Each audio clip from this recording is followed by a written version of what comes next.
The other day, I stopped by this antique store located near the Anytime Fitness down on 80th Ave. I'd never been in this store, nor was I aware of its existence up until then. I had recently moved into a new apartment and had made a habit of going to the gym daily. So when I took a detour that day and saw a big hanging sign on the side of the building that read, "We sell antiques," I thought to myself, why not? I'm here early anyways. Upon entering, I was left completely awestruck. My eyes were greeted by all manner of bottles and portraits, wooden tables and chairs with thick leather cushions and toss pillows with golden embroidering. They all seemed to glimmer when the sun bounced off them and refracted like stained glass windows with stirred up dust among the evening sun. I could only describe it as ethereal upon first glance. The assistants all came to check on me, one after another, as soon as the previous assistant had left, cordially asking if I required any assistance, as if they were trying to keep an eye on me at all times. I walked in wearing a beanie that day, so maybe they thought I was some sort of junkie fixing to steal their silverware. I politely declined the first assistant, but the second time one of them introduced themselves, I asked, "Where would your lighters be?" I'd recently gone into collecting vintage lighters, and I thought that with a store this big, surely they must have some sort of selection. So I checked out the lighters, nothing special.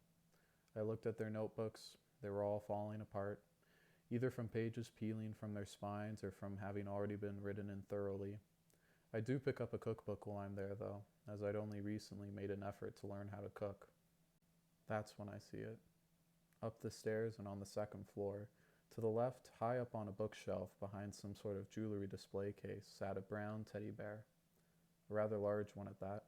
It looked like one of those carnival games where, behind the counter, there's an oversized stuffed bear at the top of the prize shelf that's probably never been won before. The lady helping me goes behind the counter to grab him. He's way up, at least 6 feet or so I'm surprised when she somehow manages to pluck him off the shelf without needing any assistance.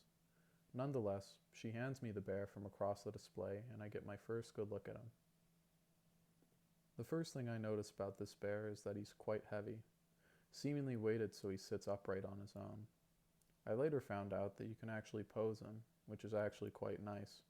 I have him propped up, sitting across the chair from me, giving me a little wave as I write. He's plush and has cute brown eyes.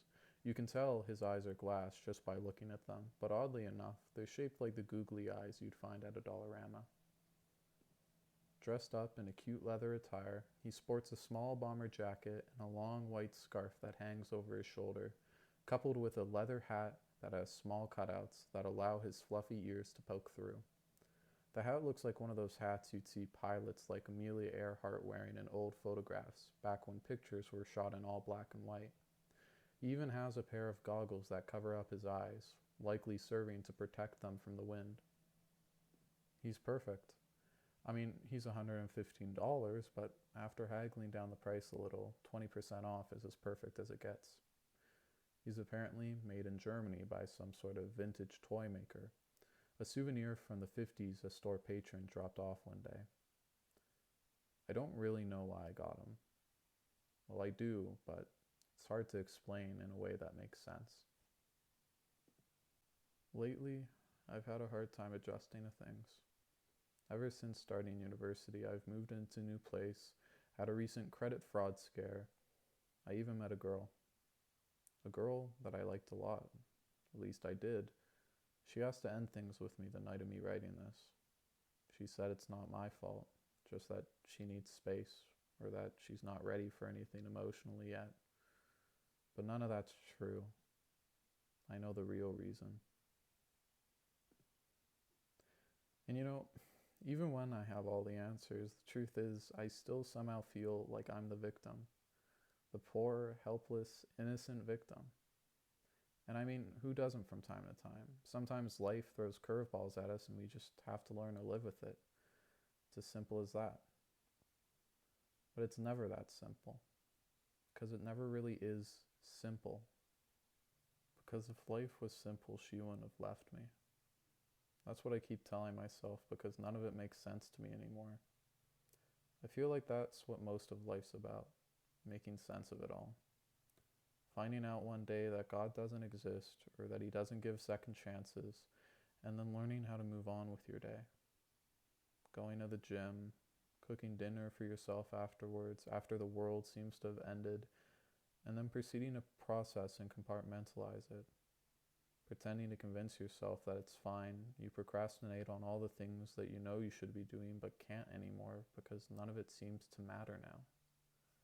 Because the good thing you had going for yourself is now ruined based on interaction where you said the wrong thing at the wrong time, or didn't know how to act in a certain situation, or maybe you said something you didn't mean to say, or had it come across in a way you wish it didn't. Maybe it's the fact that you tried too hard, or that you didn't try at all. Regardless, you're left picking up the pieces, still wondering, why me? Why now? Do I deserve this? God, why? Why me? Back on the topic of the bear. I guess I got him because my new place feels empty and I like the fact that he takes up space. And that's what I need right now. Less space. Something to fill that void, that emptiness I've been struggling with.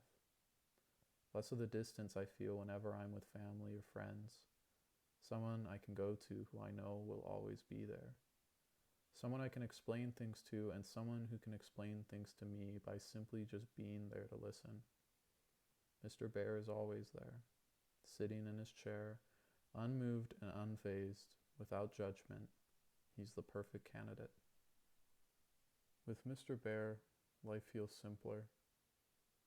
I know that he won't ever leave me or cause me pain, and he'll always sit across from me and listen to me rant about my day. He'll console me whenever I'm sad, or listen to me whenever I can't find the right words to say.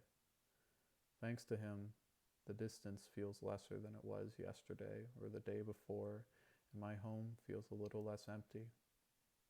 He fills a certain role in my life that's hard to describe, but nevertheless, I need him. I know I've only known him for a day, but God knows what I'd do without him. I think I'll name him Benjamin. It suits him. At this point, I don't even know what I'm writing about anymore. It doesn't matter. I'm just trying to fill that space faster than it can grow.